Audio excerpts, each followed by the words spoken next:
BSNL Nagpur के महाप्रबंधक यश पानेकर ने कहा कि दिसंबर के बाद जिले के 80 गांव में 4G सेवा शुरू होगी।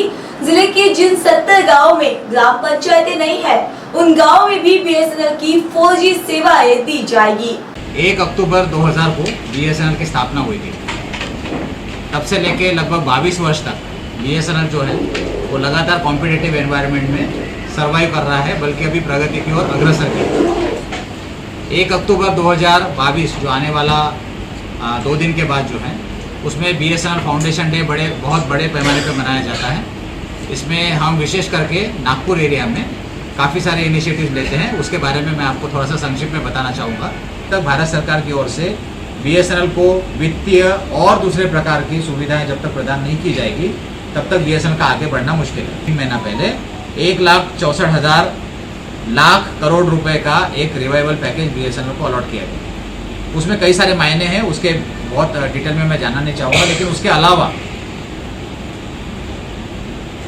26,300 करोड़ रुपए का एक नया पैकेज गवर्नमेंट ने डिक्लेयर किया, जिसका नाम है village saturation project. Village saturation नाम ये दर्शाता है, कहने का मतलब है हर एक विलेज में उस प्रकार की दूरसंचार सेवाएं आप प्रदान कीजिए जिससे विलेज का सारा काम हो जाए। इसके अंतर्गत पूरे भारत में लगभग 28,000 इस प्रकार के गांव जो दूर दराज के क्षेत्रों में हैं, जिसमें आज के दिन जिसमें किसी भी प्रकार की कोई भी दूरसंचार सर्विस नहीं है, इस प्रकार के 28,000 गाँवों को आइडेंटिफाई किया गया है। आप समझ सकते हैं ये गाँव अभी तक दूरसंचार क्रांति से हटे हुए हैं।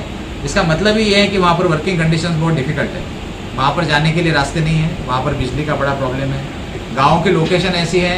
एक बात मैं और आपके सामने रखना चाहता हूँ, मैं आया आज से करीब 20-21 साल पहले की बात है, तभी जाके हमारा जो इनकमिंग कॉल फ्री हुआ, तभी जाके हमारे एसएमएस की दरें बहुत सस्ती हुई, तभी जाके हमारे कॉल बहुत सस्ता। एक और बहुत महत्वपूर्ण अंग है जो हम सबके लिए बहुत महत्वपूर्ण है आजकल, वो है सीक्रेसी या सिक्योरिटी, जो कॉन्फिडेंशियली मेंटेन किया जाता है। ये बहुत ज़रूरी हो गया और हमारे जीवन के हमारे कई सारे सेवाओं पर निर्भर होने लगे। ऐसे वक्त में ये बहुत ज़रूरी है कि हमारे पास कम से कम एक ऑपरेटर ऐसा हो जिस पर हम पारदर्शिता के तौर पे भरोसा कर सके, विश्वसनीयता के लिए जिस पर हम डिपेंड रह सकें। इसीलिए ये बहुत ज़रूरी है।